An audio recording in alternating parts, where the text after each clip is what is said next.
indeed watching Breakthrough News, and this is the Freedom Side Live. I am one of your hosts, Eugene Puryear, here as always, but after a couple weeks off, alongside my intrepid co-host, Rania Kalik. Rania, good to be back with you.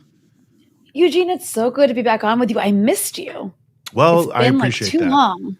It's been a while. I don't know exactly how long. I think a couple shows here. So shout out to all of our, almost said listeners, viewers out there watching on YouTube. Good to be back with you here. And good, as always, to have your support for us here on the Freedom Side Live. Good time to remind you, if for whatever reason you have not done so yet, make sure you hit subscribe there on YouTube so that you can be subscribed to all the fantastic content we have coming out here on Breakthrough News, including Dispatches with Rania Kalik. And in addition to hitting subscribe, make sure that you hit the bell so that you get the alerts to the things that you subscribe to.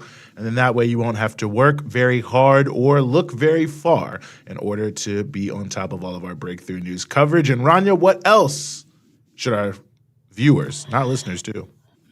Well, Eugene, I'm so happy you asked me that because I have a response.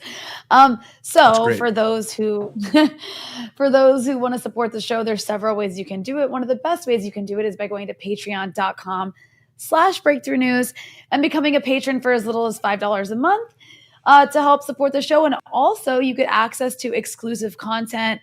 The second half of all my episodes of Dispatches are available only to Breakthrough News members, and those meaning patrons of Breakthrough News, as well as Eugene's monthly seminars on all things related to Africa. He's got a really exciting one coming up after a recent visit that we'll be talking about to the Horn of Africa. And you can also donate below on YouTube if you're watching live. And of course, you can donate pretty much on every episode of the show. And you can also go to breakthroughnews.org and make a one-time donation there. But most importantly, becoming a patron. Also, Eugene. Yes. I do want to say that not only am I happy to have you back, you will be having an upcoming episode of your seminar based on the recent trip you took. So for those who want to be able to access that, because Eugene was actually in Eritrea in the Horn of Africa, again, we're going to be discussing that. He's going to be actually talking about his on-the-ground experience there in an upcoming seminar. So to get exclusive access to that, you can go to patreon.com/breakthrough news and become a patron. Yes, it's going to be next Tuesday at 1 p.m. So if you're following us at BT Newsroom on all your social media platforms, you will certainly be seeing many more promotional pieces for that. And once you become a patron at patreon.com/breakthrough news, of course, you will get alerts there from Patreon as we put up the links, and we will be very, very happy to have you with us there on Tuesday, just like we are now. And maybe also right before we get started, take a little time and let people know, however you see fit, that we are here live on the Breakthrough News YouTube with the Freedom Side Live, so that whoever is following you can be following us. So air horns, car alarms, shouting, whatever you need to do, let folks know we are here and we are about to get started. Rania, go ahead. And per usual, I will be shaming our viewers and listeners for not liking the show if they haven't yet. I see we have 142 people watching. However, there's only 64 likes, Eugene. So I want to see those likes go up, you guys. I see it going up already. If there's 142 watching, we should be seeing 142 likes. Everybody knows I like to yell at our viewers throughout the episode. I don't know why. Some people could be hate watching, so they may not want to like because they're only watching because they don't like it. That's true. Hello to our hate watchers. We're happy to have you here as well. It helps us in the algorithm. But no, seriously, pressing the like button does, of course, help us in the algorithm. Subscribing to the show on YouTube if you haven't already helps us in the algorithm. So please do all of that as you're watching the show. And that includes our hate watchers, honestly. Like, I don't discriminate. Like, if you guys want to subscribe to the show, totally fine. Go for it. Great. Well, thank you. I appreciate that. Yeah, I do appreciate it. So let's get things going. We've got a lot here where you need to talk about India, about the Donbass, about Julian Assange's case was in a very, very, very precarious spot right there. Donald Trump, Eritrea, as you mentioned. So let's jump right into it. We want to turn our attention first to India, where recently in the early part of this month, there was just a extremely tragic train disaster that took place. Hundreds of people, I believe nearly 300 were killed. But there's a lot to this, the response to it as well. And to delve into all of this, we are very, very honored to be joined here by Prabir Puryear, who is the editor-in-chief of NewsClick. Prabir, thank you so much for being with us.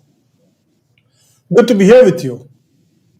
Well, the pleasure is all ours. And let me just maybe start by asking you if you could just give people, for those who maybe didn't see all the details, a capsule view of what took place in early June with this disastrous train crash. Well, it is one of the largest train disasters we've had in the last 20. It is the largest, in fact, in the last 20 years. And probably the fourth highest of all time train accidents in India. As you have said already, 288 is the official toll. The actual toll is going to be higher because there's still lots of people critically injured in the hospitals, and some of them will not make it through. The accident happened, in fact, it was a multi-train accident. It was not just two trains colliding or one train derailing. It was when one of the trains, which is coming at about 130 kilometers per hour, was directed at the wrong tracks. So it entered a side line where there was already a stationary goods train. It hit that at 130 miles per hour daily. And then, of course, the first few coaches were flung, other coaches derailed, and some of these coaches fell or hit another train, which is coming from the opposite side at nearly the same speed. So it meant that two trains were carrying passengers. That's where the casualties occurred.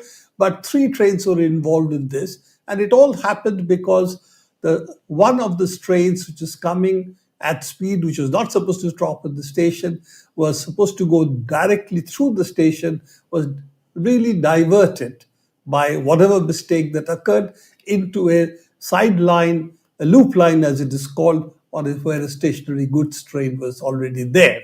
So that is the genesis of the accident. And of course, this led to the very high toll that we are talking about. You know, what's interesting is how quickly it was politicized, at least in the media. It was very, very quickly, as you've written for NewsClick, blamed on. There was like this fake news that was coming out that there was a Muslim in charge of the train, that this was all an attempt to try to make Modi look bad. Can you talk a little bit about how very quickly after the accident it was politicized and the reasons for that? Well, whenever an accident takes place, the government, whoever the government is, and this government particularly so, tries to say it's really not our fault. It is either the hand of God or the hand of somebody who is trying to sabotage us, or it's something that we're not responsible for. In this particular case, the problem is that it's very difficult to divert a fully speeding train onto a wrong track. So there is a technical failure involved without which it can't happen. The interlocking system of any of these tracks, and these interlocking systems have been there for a very long time. Now they're more automated, they're easier, there is logging of what happens, all that is there. But essentially, interlocking of tracks in a way that such accidents cannot happen is an old technology. It's nothing which is really new. Therefore, this is something we know. But at the same time, it also depends on human beings to really maintain everything. And if they're under pressure or if there are not enough competent people in the railways, if they're understaffed, then of course, if you try to put more trains on the tracks, speed them through, of course, the chances of accident increase. So we can go in more detail about why this accident happened, because I think the facts on the ground are pretty clear that this was really a technical and a human failure. But the issue is not something which is unique. It was not sabotage. And this kind of accidents, small accidents, not big ones, going to the wrong track has been happening for some time. And the Railway Board itself has issued circular saying that this kind of mistakes are happening and they should immediately stop. It can lead to a big accident. And we had, of course, a big accident. Now, without getting into the details of that, why was it so quickly politicized? For the first 3 days, it wasn't politicized till it became apparent that it was denting the political image of the government. So then, first, social media, as usual, is the culprit, attempts to manufacture news, fake news, all of that comes in, saying, oh, there is a Muslim guy here, or there were other political forces involved who wanted the accident. The question is this something which is new, that when an accident takes place, you always try to divert attention? Or is it something which, particularly in this case, is tragic because there is absolutely nothing that is available for the government to claim there was an attempt at sabotage or there was X or there was Y case. So why does it happen? Of course, as I said, this is not the only government in the world which wants to divert attention when some of these things happen. But in this particular case, it was cynical because the attempt was, after accepting initially, yes, this was a systems failure, the interlocking system did not operate properly, what's called the interlocking logic system did not operate properly. Suddenly, there was a switch after 3 days where the minister starts talking about this. And also, as I said, the social media then buttresses this or probably leads this campaign, trying to find Muslims where there aren't any. They also tried to find a mosque, which is actually an ISKCON temple. So it was nothing to do with Muslims either. So having failed on 2 counts, then they tried to divert the attention by entrusting this inquiry to the Central Bureau of Investigations, which is equivalent of the FBI in the US.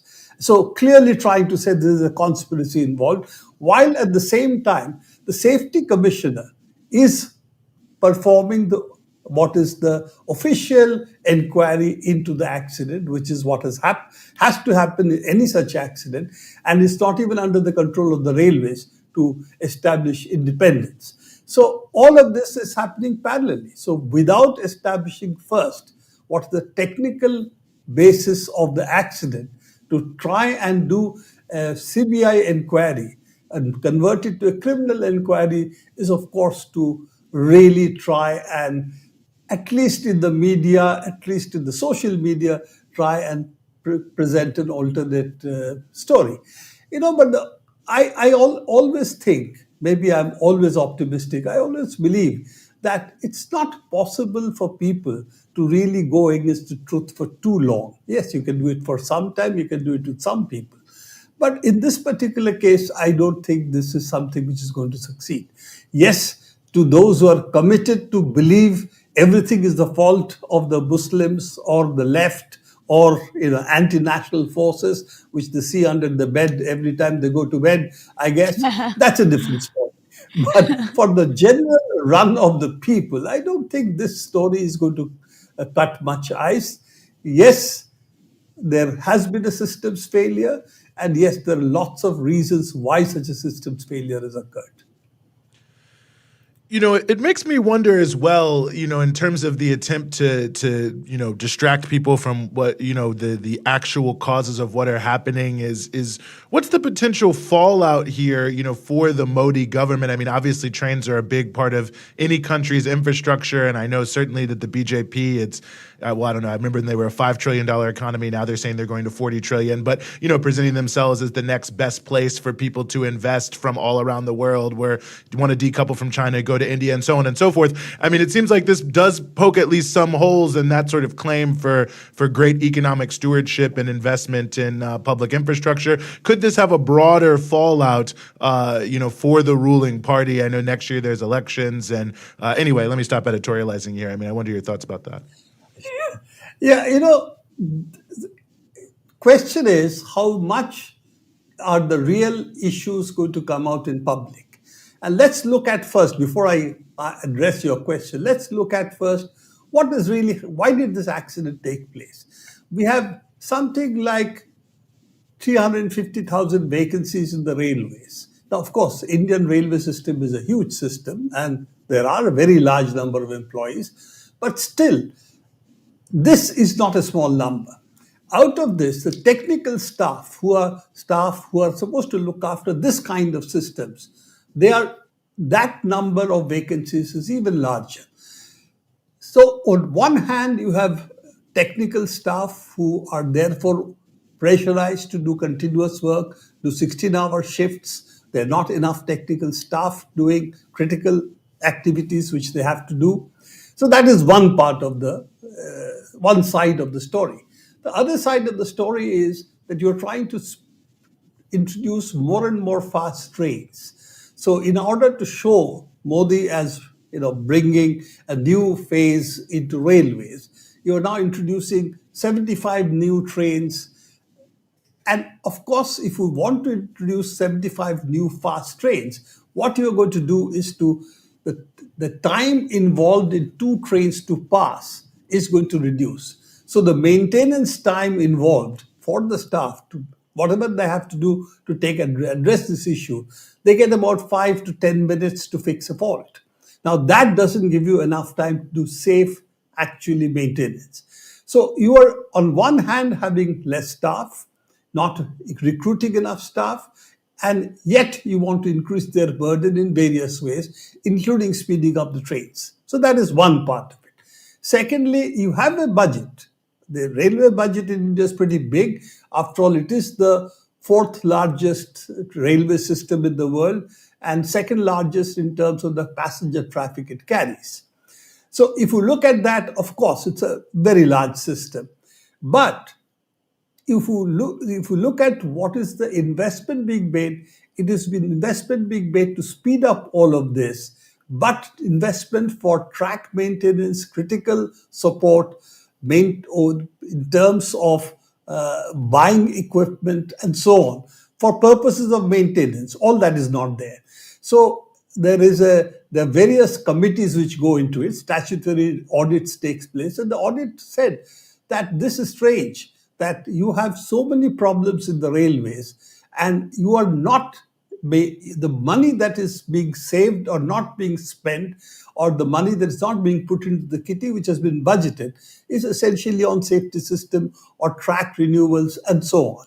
And one of the things they do point out is the fact that this problem that we saw, which caused such a large disaster, this problem has been something which has been going on for the last 5 years, which they audited.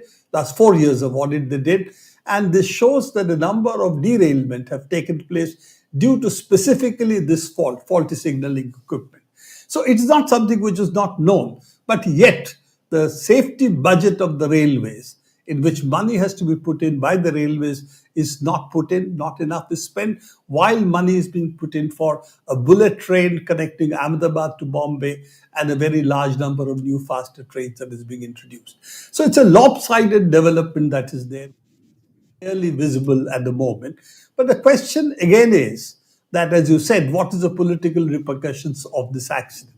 Well, my answer is, till the last straw, we will not know what's happening to the camel. So what we are seeing is, yes, lots of things are happening, but what is the impact of this? Last time the elections, just before the elections, there was an incident in which was blamed on Pakistan. There was a terrorist attack on which a number of CRP police people died, and there was what is called a surgical strike on Pakistan. That seemed to have played maybe a 5% role in the elections, but in 5% swing in elections is a very large swing. So it could mean a loss or a sweeping victory. So what will happen this time, we don't know. That's it. But there's no question that the Modi aura is eroding, and particularly with earlier the Adani fiasco, that he had, I think, become the second largest richest person in the world. So that collapse which took place after some of the issues came out, that he was over leveraged, claiming much more, and he was very close to Modi. That's already something which has hit Modi's image to some extent. Also, the Indian big capital has been borrowing money from the banks and running away from the country. Even that's hit Modi, because some of them were quite close to him. And of course, this railway accident or similar such incidents which are happening, that's also going to hit Modi. But as I said, it's a deep, polarization that is there, which is not going to go away with this.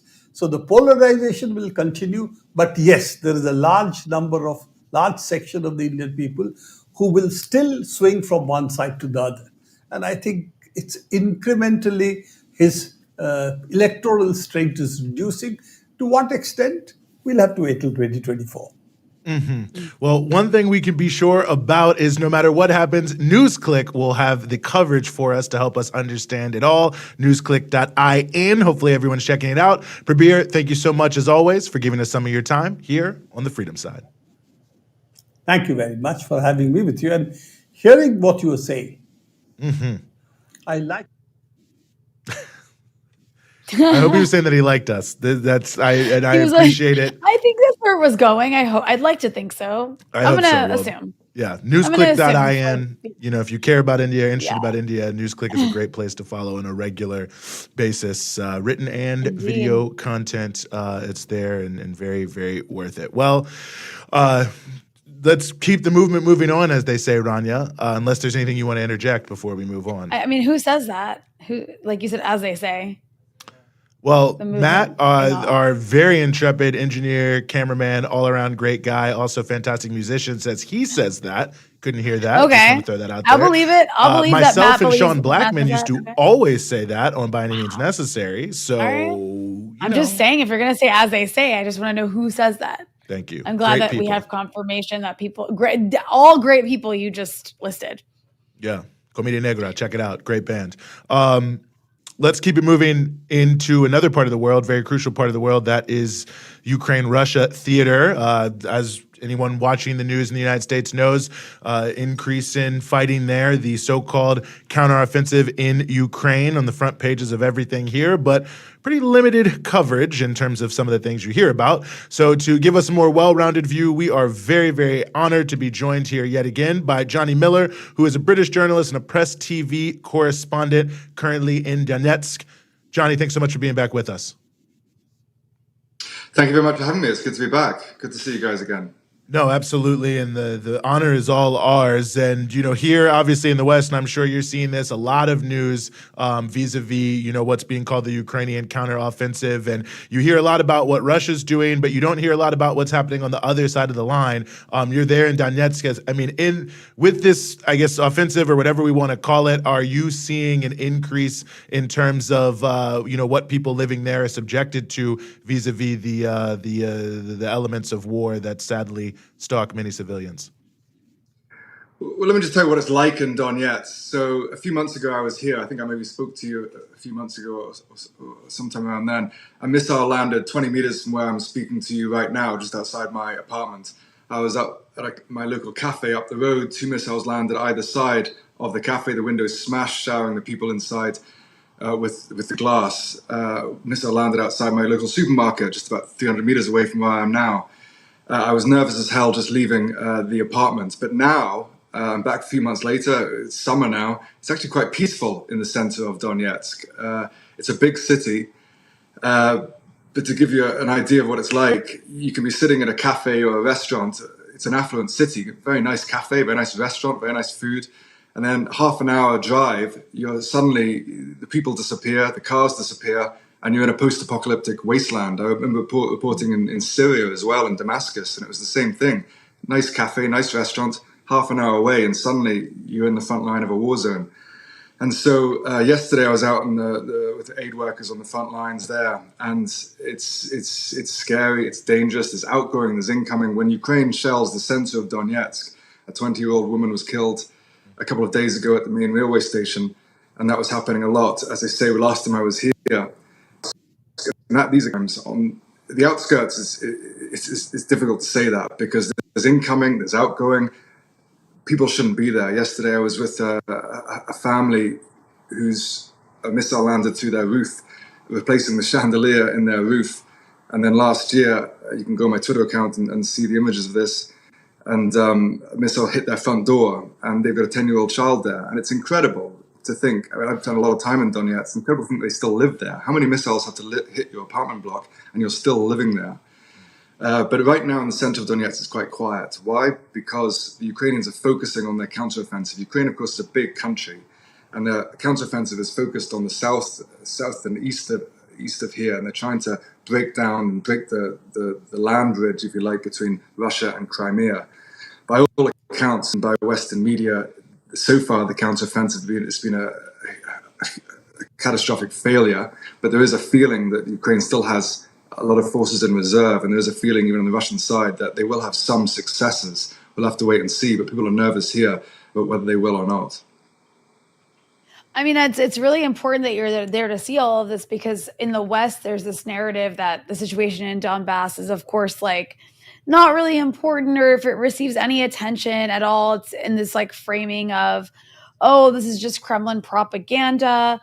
So I think it's really important to hear like what people there are dealing with, and it's also like a huge territory where lots of people live and have been subjected for years to an intense campaign of bombardment that killed like over like 15,000 people before this war even started, if I'm not mistaken. But I'm just curious, like, what are the conversations on the ground like as this war, where it's into its second year now? And you have increasing talk of now there's pressure on the Biden administration to give NATO status to Ukraine, which would be incredibly dangerous. I mean, for the entire region, obviously, and for Europe as a whole. But I'm curious, what's the conversation on the ground there? Because we never hear people in Donetsk being just like talked about, their opinions being talked about as the opinions of Ukrainians. Like, it's only Ukrainians that are living in areas that are anti-Russia that we hear from. So like, what's the general environment? What's the general atmosphere of like opinion where you are right now? Yeah, I mean, this war has three elements. First of all, it's a civil war between Ukrainian and NATO, who took power in Kiev in 2014, and its Russian-speaking population, mainly in the south and the east. Second of all, it's an attempt by Russia to secure, as they see it, its geostrategic security, particularly Crimea. And thirdly, it's an attempt by NATO to damage Russian power in this developing war between the West and the East. I think I saw one of your Twitter posts the other day when you were drawing attention to Rasmussen, the NATO former NATO leader's comments saying that this war is about controlling Russia until we face the main threat, China. And the reality is nobody cares about the people in Ukraine or in the four regions claimed by Russia. My work over the last couple of days has been about finding out what people in these four regions want. The Ukraine is launching a massive counteroffensive, and they say they're trying to liberate the people of Donbass and Zaporozhye and Kherson. Let me tell you, on the outskirts of Donbass, my translator was taking the piss out of me, quite frankly. I kept asking people, what do you think of the counteroffensive? And do you want to be liberated by Ukraine? She's a Donetsk woman. She knows how absurd that question is. And the people just laughed at me and said, of course we don't want to be liberated by Ukraine. Some of the comments are, liberated from who? Liberated from ourselves? Another comment, liberated with what? With war and Nazism? I was in Mariupol today, and that was the base of Azov, the base of Nazi. So they know about that there. These people don't want to be liberated by Ukraine. And that's the reality, that thousands of Ukrainian soldiers are being sent to their deaths. I'm sure you've seen some of the images of Ukrainians being killed in the killings, trying to take back areas in which the people living here don't want to be liberated by them. And that's the absurdity, the madness. War is madness. It is a collective psychotic madness. And the madness right now that's going on in this Ukrainian counteroffensive is that NATO is launching thousands of Ukrainian soldiers to their deaths to try and take back areas in which the people living here don't want them to come back. And it is more complex than that. In Donetsk and Mariupol, hugely pro-Russian. In other areas of these regions, there are a lot of pro-Ukrainians as well. But the vast majority want peace. They don't mind if it's Russian, Ukrainian, they just want peace. And in the media in the West at the moment, it seems that the people living in these areas in Ukraine, they simply don't matter. They're irrelevant. Why? Because this war isn't about Ukrainian people. It's not about the people living in these areas. It's a proxy war. It's an attempt by the United States to attain its global hegemony and to try and damage Russia and look towards China. That's what this war is about. And so that's why the last few days I've been asking people on the ground, what do you want? And my report's coming out in the next few days, but it's mind-blowing being here on the ground, and it's so great that you speak to journalists who are on the ground. But it's mind-blowing here when Ukrainian soldiers are dying, being sent to their deaths, and the people here, they don't want it. They just want peace. And I'm looking forward to being able to share that report, and I appreciate you being willing to be there. And I guess that's another question I have for you. We talked about this before. I mean, you don't hear anything obviously in the Western media, so I know that obviously they're not printing it. But I mean, are there reporters there from different outlets, and they're just not covering it, or is it really just that they have just decided to not even go to these parts of what some would say is Russia, some would say is Ukraine?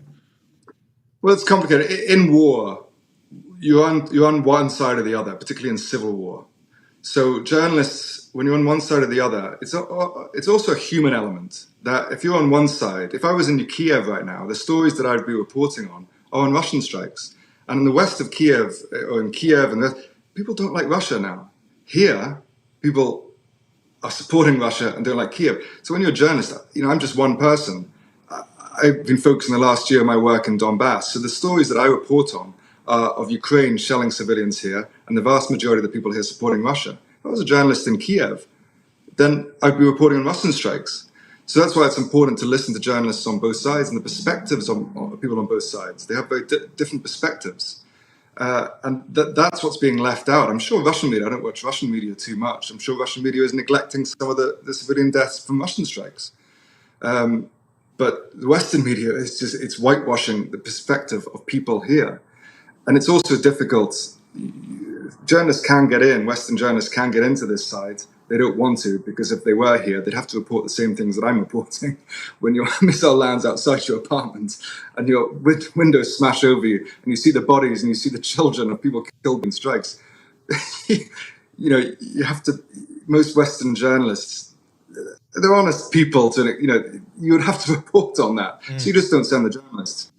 So it's important, and you guys, I think, do a great job of giving different perspectives. But it's important to listen to perspectives on both sides. Listen to some great stuff coming out of mainstream Western reporters. There's some really good reporters there. And it's important to listen to Russian media, to Iranian, Chinese media, and to listen to more alternative outlets like yourself. It's important to listen to all different sides to get the real perspective. But without doubt, there's huge propaganda on both sides as well. Johnny, I'm curious, you have been visiting for a lengthy period of time. You've been going in and out, reporting from on the ground. What has changed over the last, because you weren't, even before the war, you spent time at Donetsk, right? I'm not mistaken when I say that? In 2014, I was here, yeah. In 2014, I was okay, here. So it's been quite a number of years, almost 10 years. You could actually, almost a decade. It's 2023 now. So what has shifted on the ground since you've been going 9 years ago to now? Well, in 2014, Ukraine is a very diverse country. There's pro-Russians, there's pro-Ukrainians. In 2014, there was a lot more pro-Ukrainians here than there is now. It was still a clear Russian majority. But over the last 8 years, pro-Ukrainians have left. Why? Because they don't want to live under a separatist pro-Russian rule, and they don't want to be killed by their own government, Ukraine, with the shelling here that happens all the time. So they've left. So now it's it's extreme Russian majority. So that's changed over the last 8 years. But also, as I say, there are a lot more pro-Ukrainians in the Russian territory they control than the Russians would want you to believe. That's clear as well. But also in Ukrainian territory, particularly in Kharkiv and Odessa, there's a lot more pro-Russians than the Ukrainians and the West would like you to believe. I'm saying this to you right now. I try to be as honest as I can.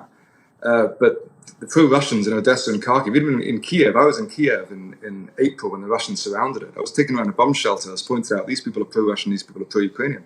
Ukraine is it's a very diverse society, pro-Ukrainians, pro-Russians. And the borderline now that's being drawn is essentially where most pro-Russians live and most pro-Ukrainians live.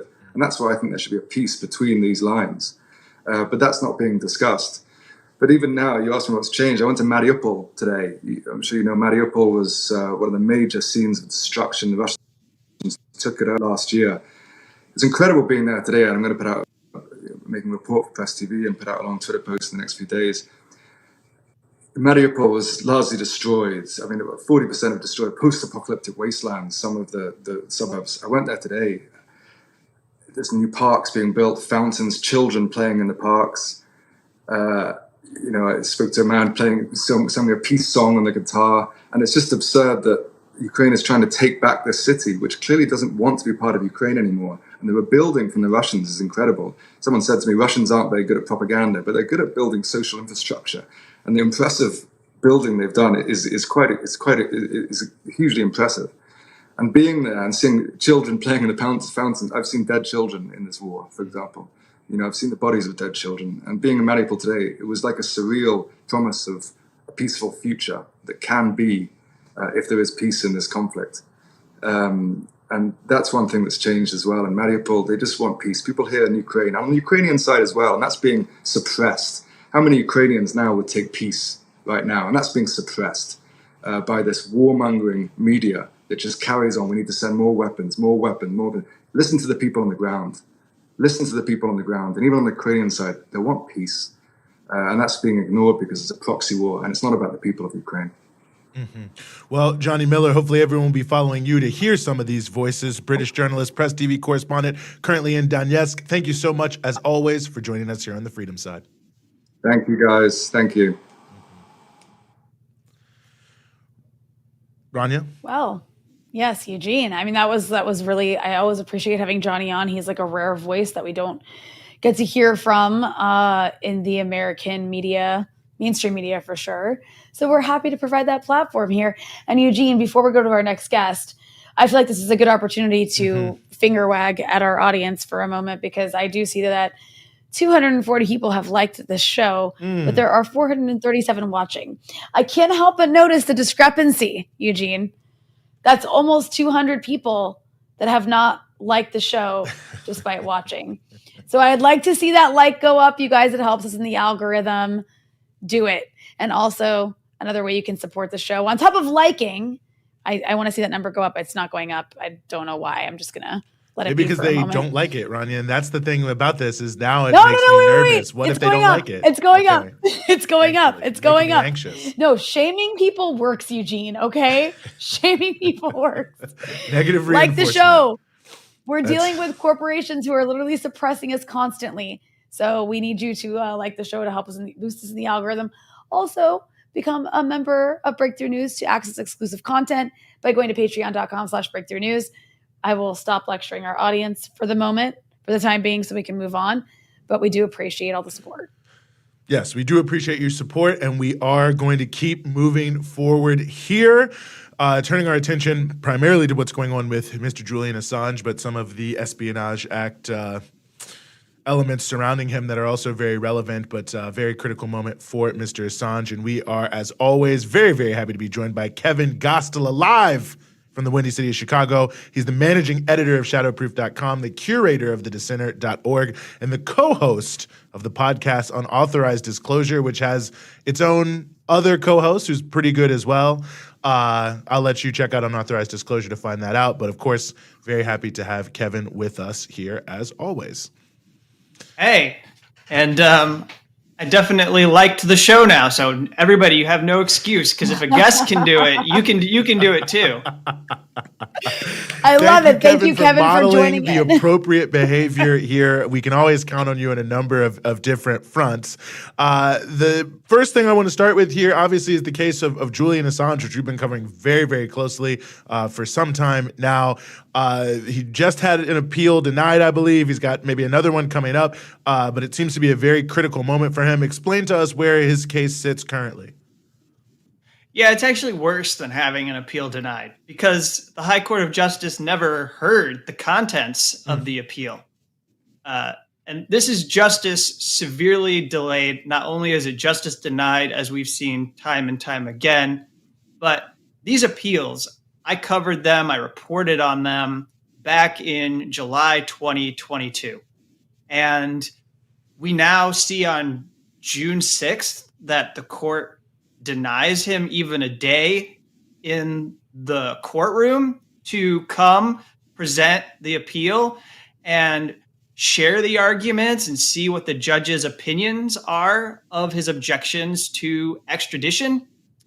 And so it's really bad. This is something that could have been easily taken care of in 2 days, maybe a week, according to his Australian attorney, where you just go, oh, is there something to argue about? Well, no. And then one judge, not two judges. The U.S. government had two judges hear their appeal when they didn't want to lose their extradition case back in 2021. One judge, Sir Jonathan Swift, they wear the fake wigs still in the UK, and he rules against Julian Assange. He doesn't even get a day in court. So now there is apparently a process where he can get a mini appeal, and now he will get the two judges, but he's only allowed 20 pages. So all of his appeal has to be condensed into like a Reader's Digest version for the judges.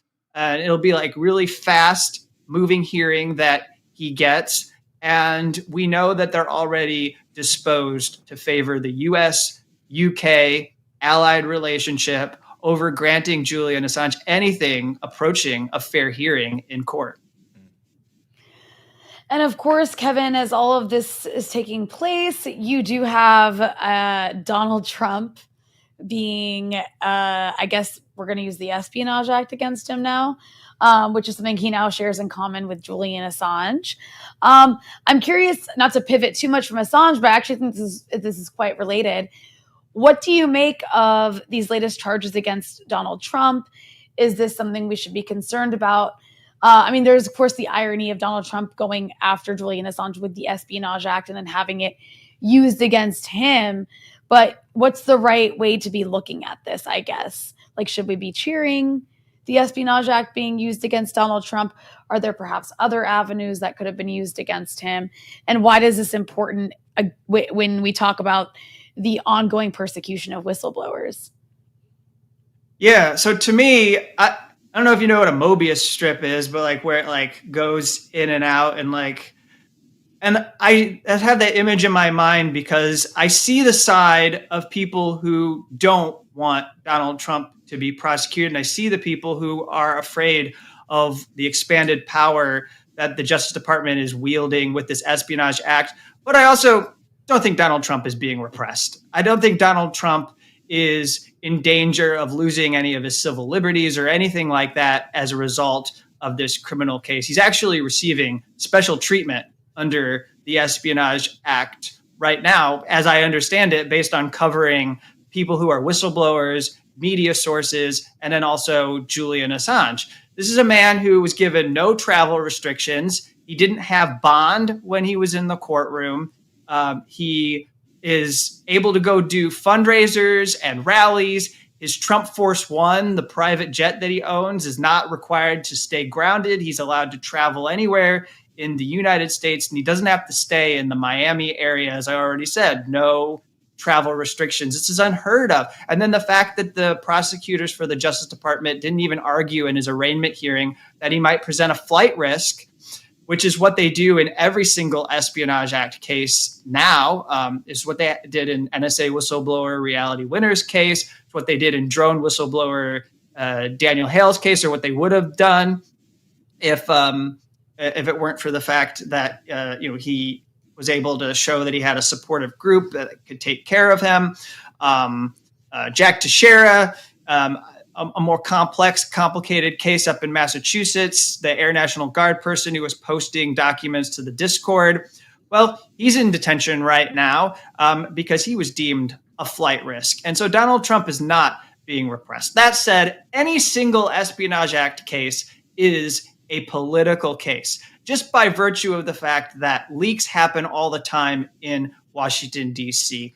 People who are in high-ranking positions in U.S. government are always leaking information to the New York Times, the Washington Post, about some of the most sensitive matters involving the war in Ukraine or in Afghanistan, China, Iran, you name it. And they would be guilty and charged with offenses if they were lower-level people who were objecting to this information because they wanted to be whistleblowers or they wanted to change the policy. But that doesn't happen to high-ranking officials. They're usually immune from any sort of consequences. But I do fear that this is a long way to get to the most important point, which is that given the over 100-year history of the Espionage Act as a tool of repression, I do fear what prosecuting someone like Donald Trump may do to the law to give it new life, to maybe make it seem like it isn't just this law that has been used to silence dissent, to make it seem like, oh, it could be this tool that gives us some accountability and justice for powerful politicians who think that they don't have to follow the rule of law. No, I think that's an extraordinarily good point, and of course, it speaks very much to Assange because he's being criminalized for what is basically happening, as you say, 24 hours a day, 7 days a week, in terms of the sort of captured, neutered news media in Washington D.C. and other environs. And I'm glad you made the point of it being really a political case. I mean, I'll hold out as many hopes as I can for the United Kingdom's legal process. But one other element of this, of course, is the Australian government, what they will or will not do. The Prime Minister, I know, has made some points. How does that factor into what may happen to Mr. Assange ultimately? Or, I mean, maybe we don't know yet. It's very important to have your home country finally advocating for you. Joe Biden canceled his trip to Australia because of the three-wing circus that is Congress that was having the debt ceiling talks. And so he stayed to continue to give the hostages, the hostage-taking terrorists, everything that they wanted from the Biden White House. And he has to go to Australia at some point, I'd presume. And he's going to meet, and Anthony Albanese, the Australia Prime Minister, will raise it because that's what they've been consistently doing. There have been people there who met with Caroline Kennedy, who's a diplomat, who had a conversation with them. So they're well on notice that Australia wants this to end, wants a resolution. It's not really clear what they mean by that, but I take that to mean that they would like to see some kind of a plea. Maybe if Julian Assange would take some responsibility and just, plead to time served or plead to a different charge or whatever. Maybe he could walk away from all of this. I believe that's probably what they're seeking. Julian Assange doesn't want to accept a plea, and that makes perfect sense. After all of this that he's gone through, why give up now? Why go ahead and be the one that caves to the power of the U.S.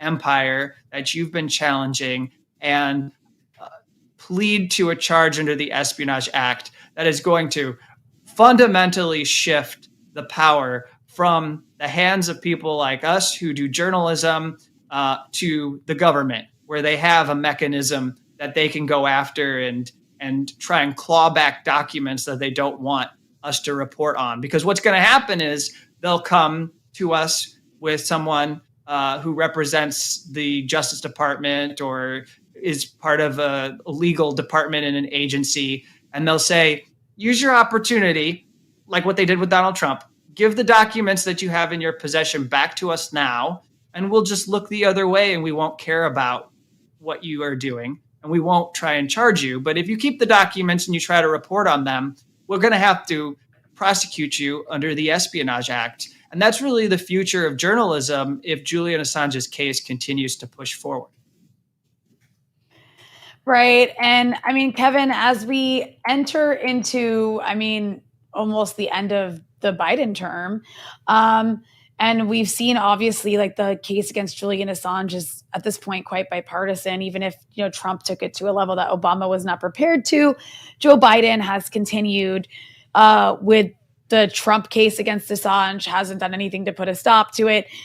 I mean, what do you see happening next? I know it's hard to predict the future, but you've written a book about Julian Assange. You've been covering this longer than anybody else. Since it started, since the beginning of this case, and even before the whole issue of WikiLeaks, having observed this from beginning till now, where do you predict it going as we move towards another presidential election?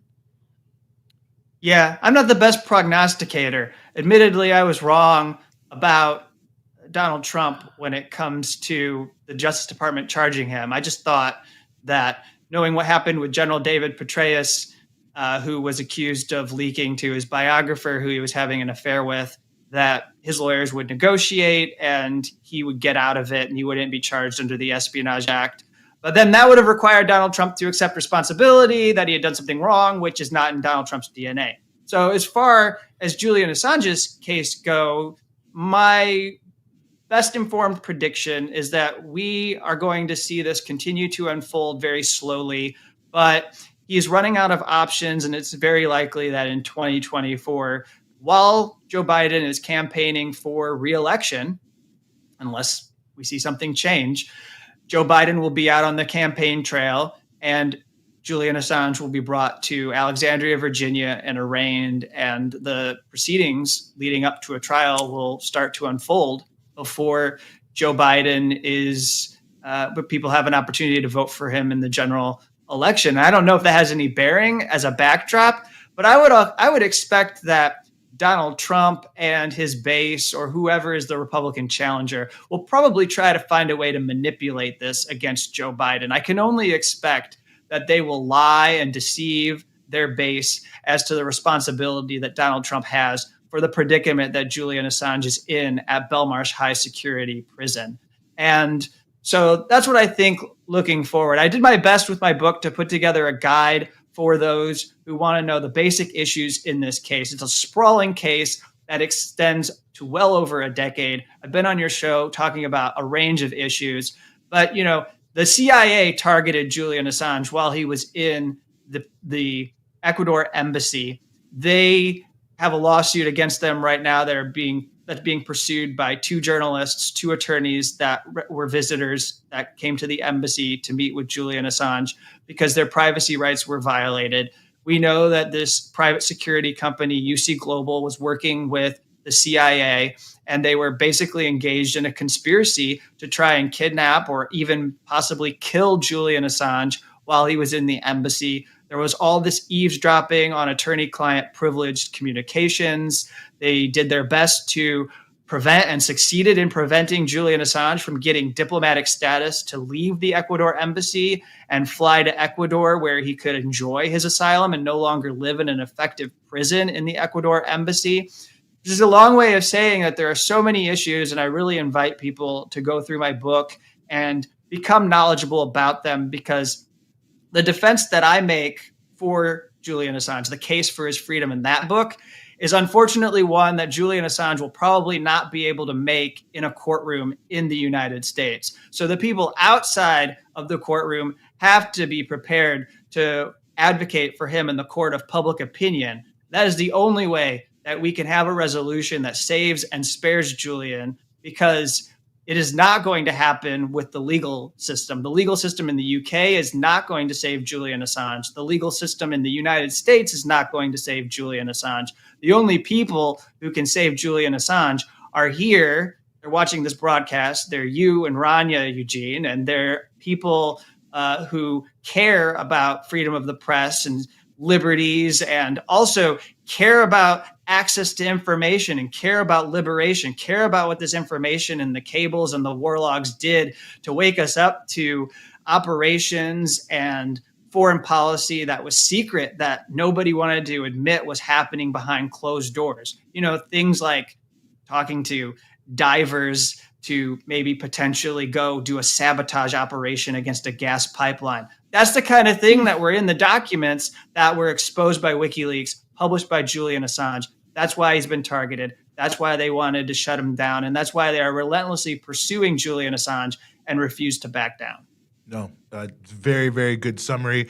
Very important work. I hope people check out your book. I hope people follow all the things you're doing, from the Unauthorized Disclosure podcast, the Dissenter.org newsletter, and shadowproof.com. As always, Kevin Gosztola, thanks so much for joining us. Thank you. Well, that got me fired up. I don't know about you, Eugene. It got me so fired up that I'm going to have to yell at our audience again, because once again, look, the numbers are getting better, but there are 403 people watching and only 384 people have liked this episode. It's pretty close. Yeah, it's close, but I'd like to see that number go up. Also, again, guys, we're dealing with all kinds of, suppression in the algorithm that we're not really privy to. So the more you like the show, the higher it puts us in the algorithm, the more people that see that we're on right now. Yeah. Anyways, Eugene, yes. We did not have a freedom side for a few weeks because you were actually traveling, and you were traveling in a very important part of the world. You were in Eritrea, which you and I got to go to I think it's been over like almost like a year and a half at this point. 2021. Since we traveled there. So you got to go back. I want to hear about your trip to Eritrea. Well, you would be one of many people, I think, who would like to hear it. I hope that people will hear a lot. And I mean, certainly if there's anything specific you want to hear, I'm happy to talk about it. But, for people to know, we're working on articles. We have different interviews. We have things that are happening. Of course, you go to patreon.com/breakthrough news. That's patreon.com/breakthrough news.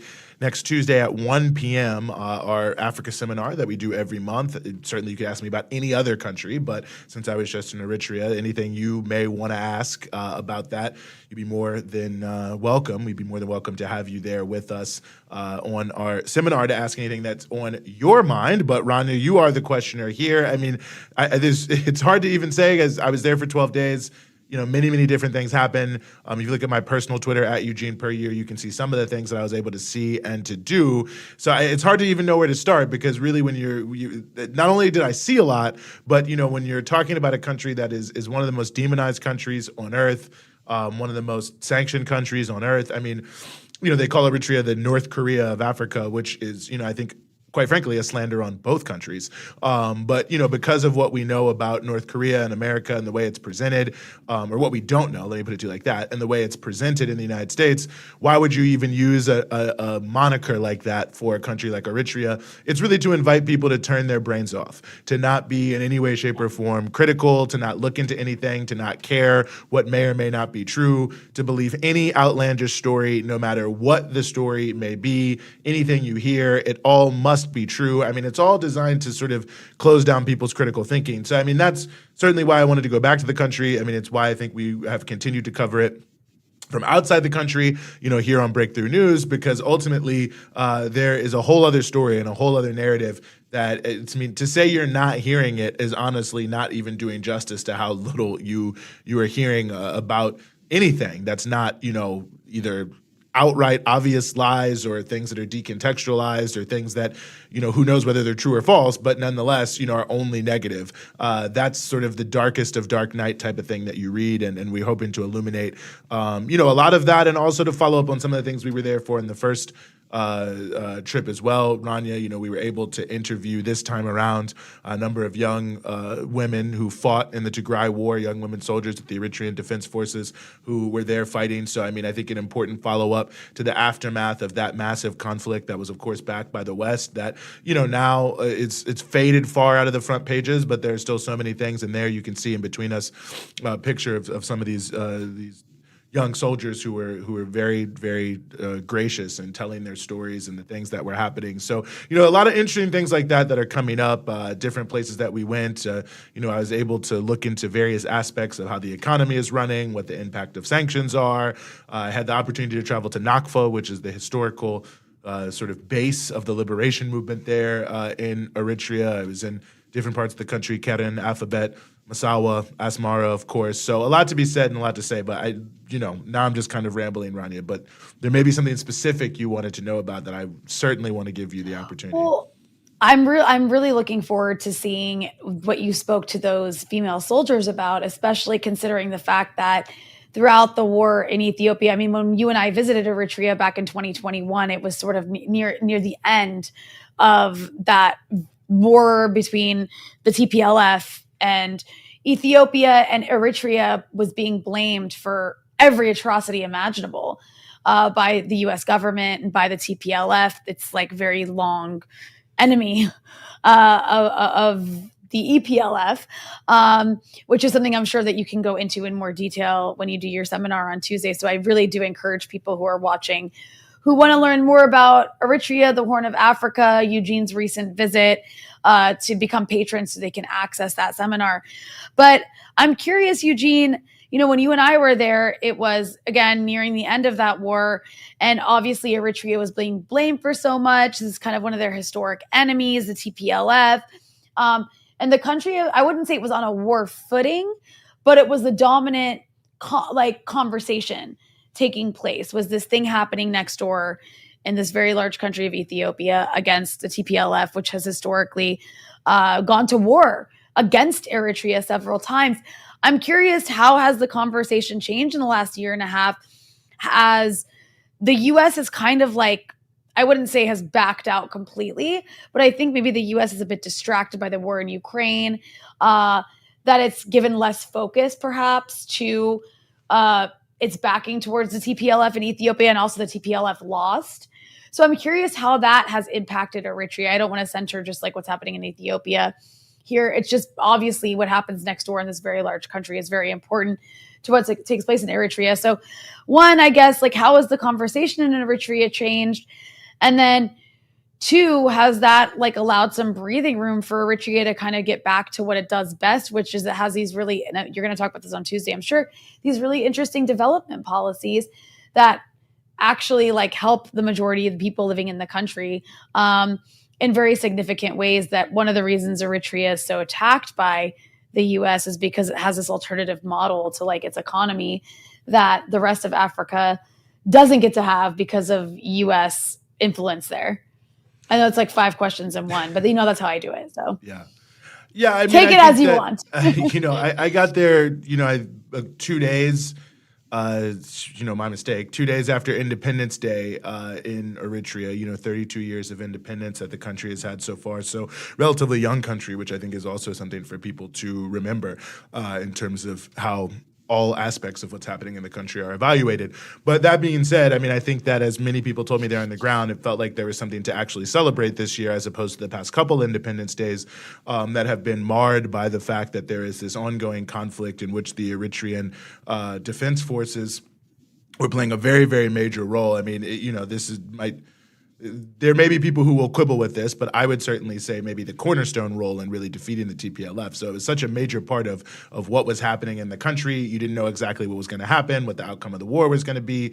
You had all these countries who were uniting to back the TPLF to try to destroy the Horn of Africa region. So this year, in the Independence Day celebrations and the aftermath, I think there was a significantly larger note of hope that this was an opportunity for the country to have some breathing space, to turn a corner, to get back to, I think, what many people felt was the promise of 2018, when the TPLF was ousted from Ethiopia, and it led to a great moment of sort of regional unity, if you will, with Ethiopia, Eritrea, Somalia coming together to a greater degree, and the broader sort of Horn of Africa region, perhaps seeing sort of a new day that instead of being sort of a deeply divided region where Ethiopia as a client state of the U.S. was being used to prevent this, very important region of Africa and of the world from coming together for the shared prosperity of everyone, that the possibility of turning a corner here was actually there. So I would say that is certainly a big change, is that there is a new, I think, note of potential hope. I think there's also a note of concern. I mean, obviously things that are happening in the region, there's a lot of turmoil in Ethiopia, there's a lot of turmoil in Sudan, there's a lot of turmoil in Somalia. So in South Sudan as well, by the way. So in the broader context of the region, I think there's a note of hope, but also a note of, looking at what's happening and what's behind it. And I think looking at it, and I think many people there look at it as really being deeply connected to this same process, that there is a fear that exists in the Western capitals and amongst the ruling elites of a stronger, unified Horn of Africa, of African nations standing up. And I think Eritrea, I mean, if you look at what's happening right now in the region, I mean, the fact that the country is not falling apart and being riven in a million different ways, and either in a civil war or potentially at least having that on the agenda, I think speaks to the unique role that the country can play as an anchor for the region in terms of stability, in terms of bringing it together, in terms of pushing an agenda for regional unity. And so knowing that, that you're going to continue to be targeted. But I think people there generally expect that because they know that there's a price to be paid for independence and sovereignty in this world. It's an unfortunate fact, but in the a world where 29% of the GDP is sanctioned, where the U.S. has said that there's a rules-based international order where they make all the rules and everyone else has to follow, people know there's a price to be paid. And I think when you talk to people in Eritrea on the ground, that's something that you hear all the time. Is that the price that has been paid, both in the Liberation War, in the 1998-2000 conflict with Ethiopia, and the recent conflict that just happened in northern Ethiopia. I mean, mainly in Tigray, but I think it's worth noting that, the TPLF was also an Amhara state, also in various parts of the country, south of Tigray, which they claim, parts of Eritrea, which, by the way, are also not parts of Tigray, but they're claiming that. And so really this northern Ethiopia broader Horn conflict, that when you look at those three conflicts in particular, that the price has been paid. paid and continues to be paid for independence and sovereignty. But the hope being that now some of that will start to abate and lessen, I think is what people are hoping for. But I think that there's also a lot of vigilance on the ground. But yeah, to speak to your point, I think that even in the context of the war, a lot of the development projects and things like that have continued to go on, even with great difficulties. And that's why you can see Eritrea has been able to make significant strides in things like infant mortality, life expectancy, literacy, provision of electricity, especially in rural areas, which, is something that these are the type of things that don't get talked about a lot. And if you don't spend a lot of time in Africa or on the African continent, many of them probably don't seem 100% relevant to you. But I think when you sort of put Eritrea in that correct context, I think that's one of the most important things to note. I mean, you can look at so many countries that are, great friends of the United States and not sanctioned and not demonized, where if you live in a rural area, you're not going to have any electricity, you're not going to have any access to clean water, you're going to be in a deeply food insecure situation, and so on and so forth. And Eritrea is doing much better on a number of those indicators than, say, Chad. And that's not to, be 100% against Chad, but, they get unlimited weapons, funds. The president of Chad, who led a coup, is there in Washington, D.C., meeting with Biden in the African Leaders Summit. And Eritrea is excluded from the African Leaders Summit. They're sanctioned. They're excluded from the same programs of Chad, despite the fact that they've proven, and it even says this in a WikiLeaks cable, since we were talking about Julian Assange, even the State Department admits that poverty alleviation, gender equality, development programs is something that is a major goal of the Eritrean government. So that's not Eugene Puryear saying that. That's the U.S. State Department saying that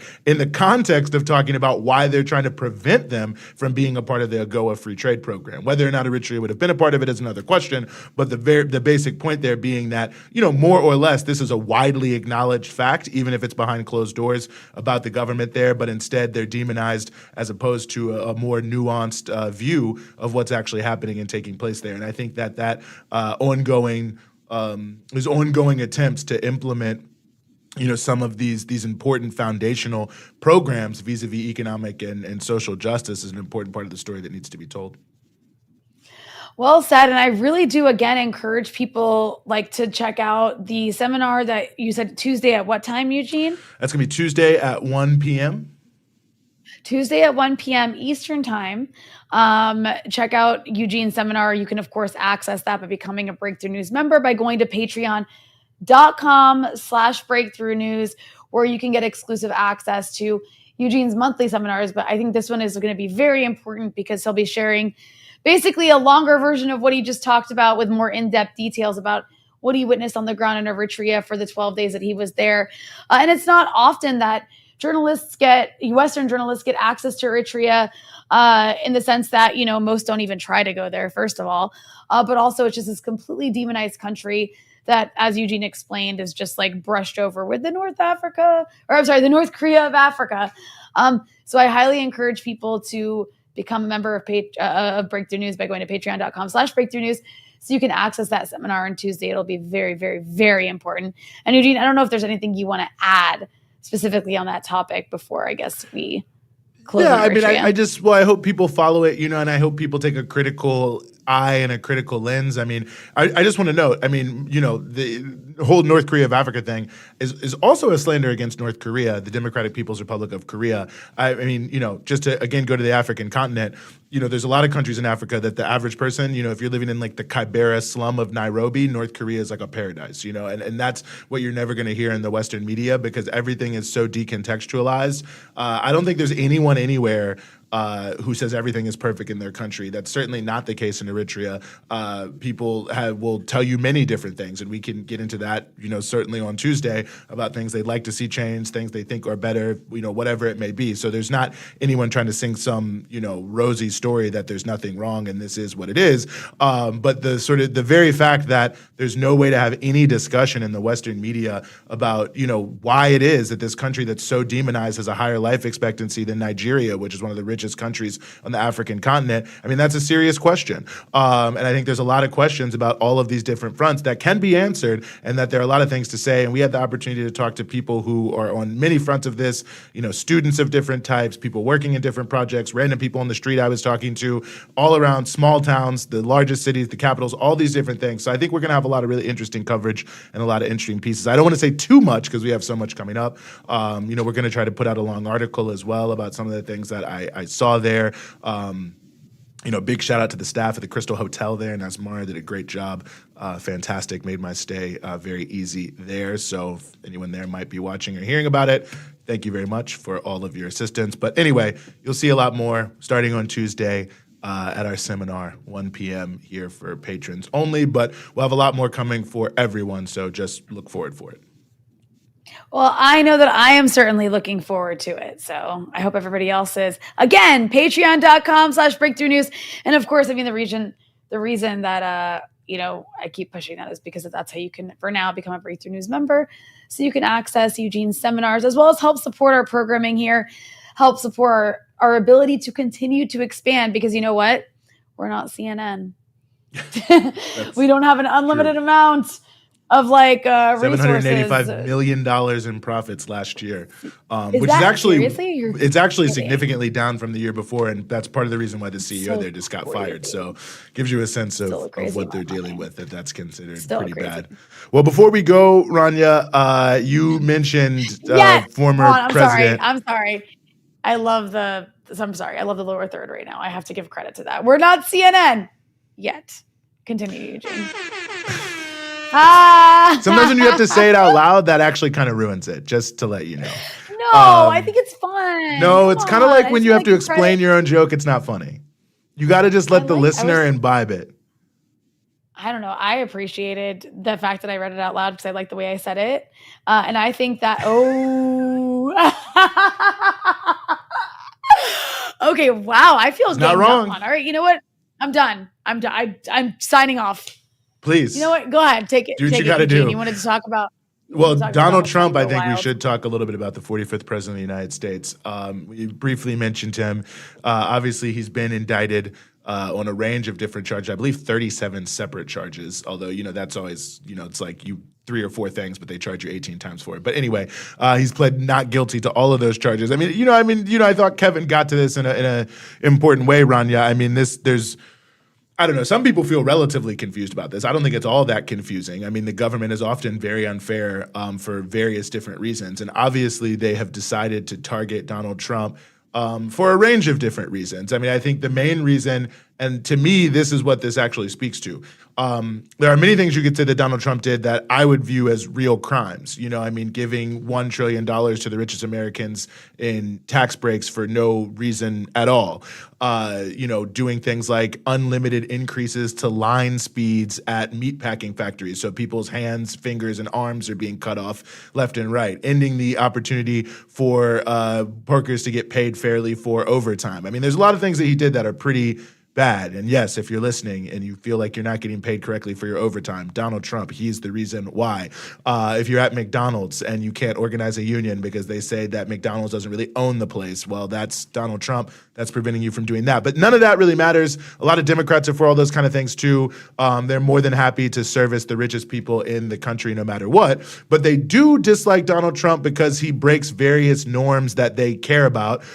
He's willing to sort of change the conversation in a way that I don't necessarily think is good most of the time. But there are times where he does prick the conscience of the country by talking about the war machine, talking about the impact of the national security state and all these different pieces that, I think a lot of people agree with, a lot of people want to hear, but it's obviously totally verboten. And to actually talk about it would delegitimize the existing political system. And so they're always looking for these attempts and ways to get at him, I think primarily because of that, because the rules that they have set up and, to protect themselves around a range of these other issues, the way that they've created all these weird processes and procedures around the norms of government. I don't even know what that means. But the fact that he doesn't exactly play by those rules, has obviously they've targeted him. And so they go after him for these little process crimes and, Russiagate or whatever little fake thing they can do that from my point of view doesn't really affect the actual negative things that he's doing, and also lets a lot of other people off the hook for their own terrible actions,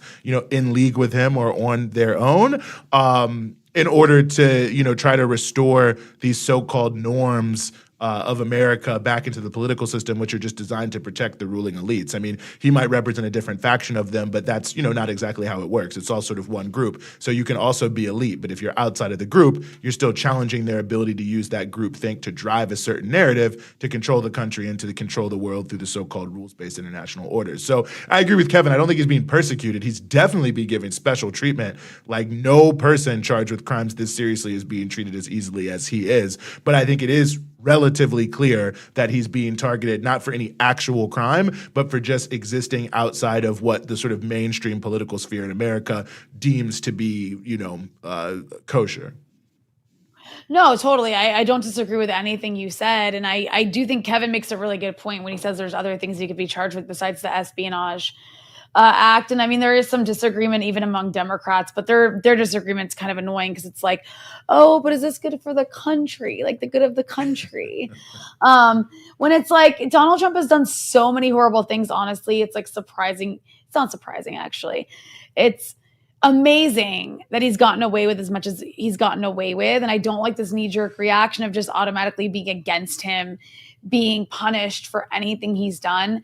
However, I do understand obvious hesitation for wanting to use something like the Espionage Act against him because it further empowers that. Is that really the only, of all the things Donald Trump has done, is that really the only way you can find to go after him?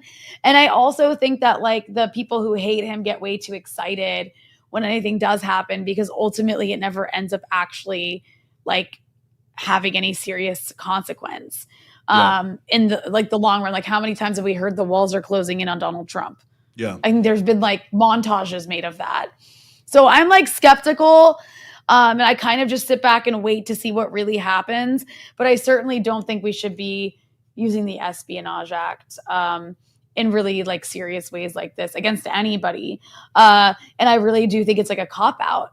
Of all the things to use against him, it's a cop-out. I mean, like the man literally incited like a crazy like riot outside the White House and nothing happened to him for that. It just that's like one of so many things. He killed an Iranian general, which of course nobody cared about, even though that was insanely unprecedented to kill like a general of a country in another country. Well, and also an Iraqi general, a so-called ally of America. Yeah, I mean, nobody amazing. even, a Iraqi commander, right? Like who was super important too. Like it's just, none of the actual things he did, like he's running around bragging that he stole Venezuela's oil.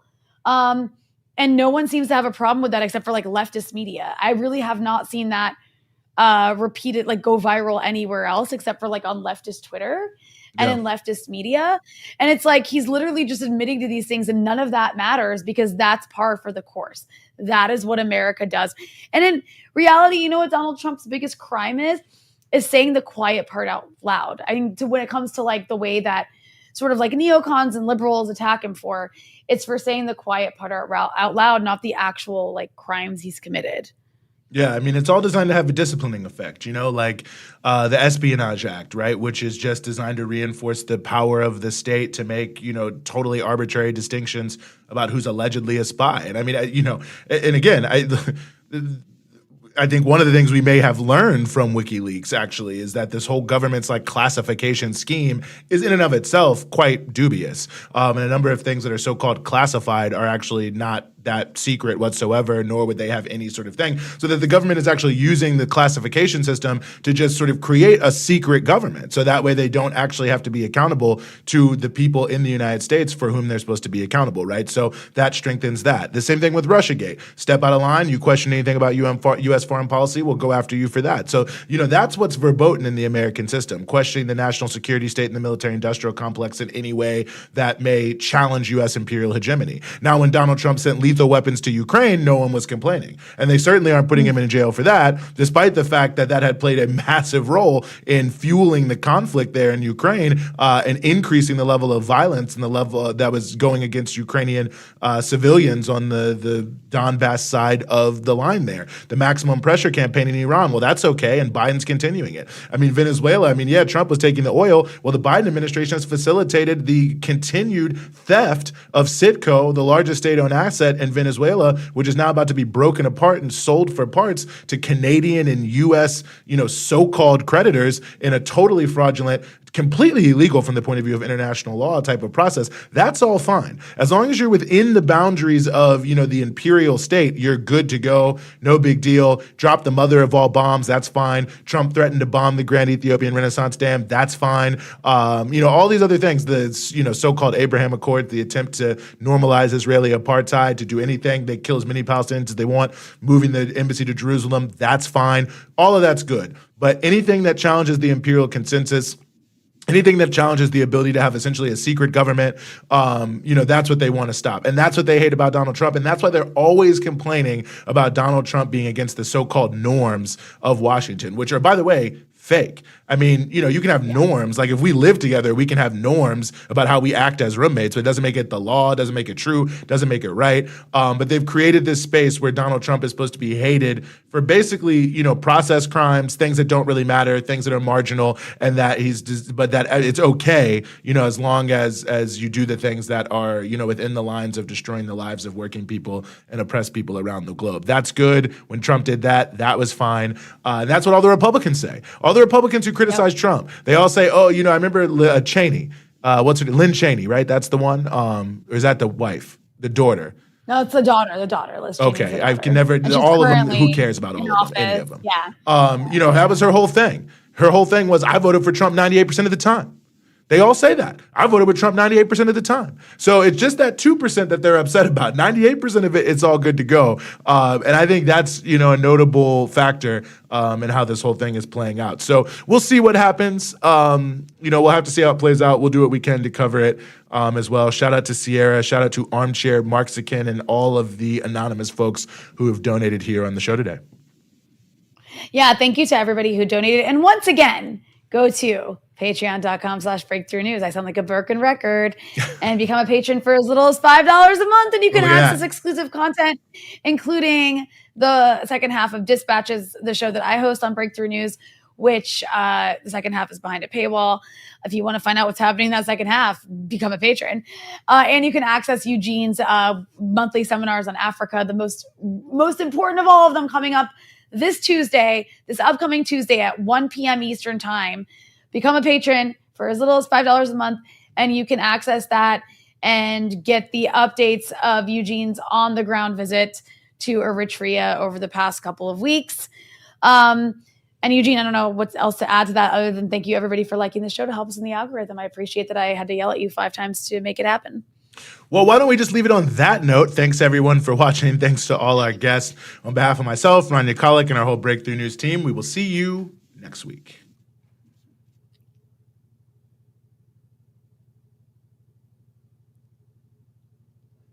Well, maybe we'll do another show.